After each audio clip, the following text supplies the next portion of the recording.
Hey guys, Metallic Rock here with a guide based around gearing alts at the end of Season 3 for the start of Season 4 in Shadowlands. This guide is based around gearing alts, but on the chance that you're a new and gearing a main, this guide can be modified to benefit you as well. The idea is to ramp your power level quickly so that you can be ready for Season 4 as quickly as possible. First up, we're going to address Legendaries. Max eye level for Legendaries going into Season 4 is staying at 291. This means that you're good to buy them now at the very end of Season 3.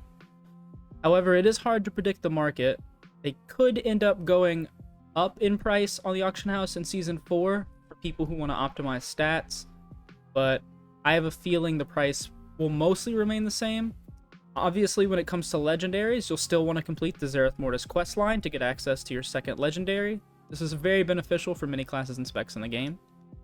Unless, of course, you have the Unity for being revered with the Enlightened on a main character. In that case, you can buy Unity from Velo. If you need to make a Legendary on an alt, Velo sells bags of Explored Souls for 3,000 Cosmic Flux, which will give you enough resources to make a 291 Legendary, or you'll have to run Torghast for Soul Ash and Soul Cinders. When it comes to conduits, Velo and Haven is still your friend, selling the Font of Ephemeral Power, which will immediately set your conduits to 226. This does require friendly with the Enlightened and cost 500 gold. The rep should not be a problem, however. If you've completed the quest line to get your second Legendary, then you will reach friendly with the Enlightened, and that will allow you to purchase this.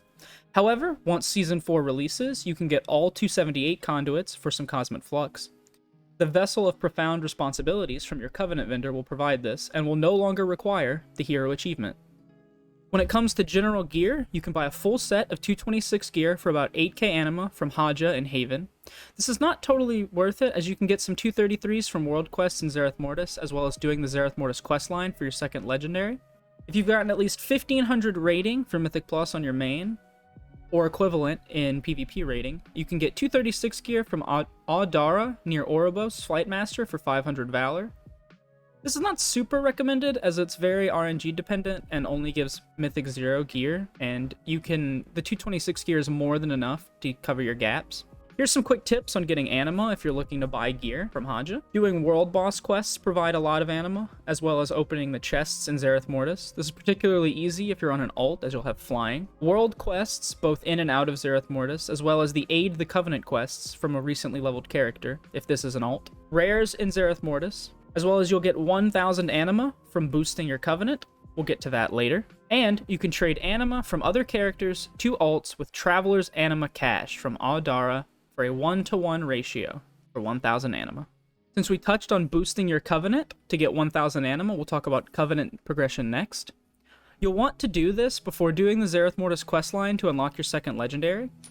You can purchase the Broker Mark of Distinction from Audara near the Oribos Flightmaster. This will raise your Covenant to 60 immediately. I think it costs around 500 gold. Several of the Zereth Mortis questlines give Renowned, and you'll be easily maxed to 80 Renown before you get your second Legendary. Now we're going to take a second to talk about tier gear, arguably the most important and power level gaining thing when it comes to setting up a new character. Sandborn Relics previously were not very useful because they took a long time to get, but going into Season 4's release, Sandborn Relics are going to become account bound. This means that if you have several Sandborn Relics on your main or split between alts, that you can trade them to a new alt. Using Sandborn Relics, you can buy gear that can be converted into tier using the Creation Catalyst. This will require Cosmic Flux. Several ways to get Sandborn Relics include killing Antros and doing patterns within patterns, as well as opening the Sandborn chest daily and killing some rares near the desert of Zereth Mortis. Other ways to get tier gear include going into LFR once your eye level is high enough, 220. This shouldn't be too difficult if you've been purchasing anima gear or doing the Zereth Mortis questline and world quests. And, of course, going into Mythic Plus. Using these methods, I was able to get my brand new Paladin up to 226 eye level with both Legendaries and 2 pieces of tier gear in just about 11 hours. Although, admittedly, that was with some lucky drops from Mythic Plus. However, due to the changes at the beginning of Season 4, I'll be able to send over all my Sandborn Relics to my Paladin and be able to have full 4-piece tier at the start of Season 4. This was just a quick guide, both for people who are currently leveling up alts due to the Winds of Wisdom 50% experience bonus, or maybe people who are returning to get ready for Season 4 that may have not been around for the last few months of the season. There are a lot of power systems and ways to progress your character now, and this video was just hoping to condense them for all of you. If you found this video useful, please like and subscribe. You can follow me on Twitter at metallicrock_, and I hope to be putting out more content as we go into Season 4. Thank you for your time, and I hope to see you again.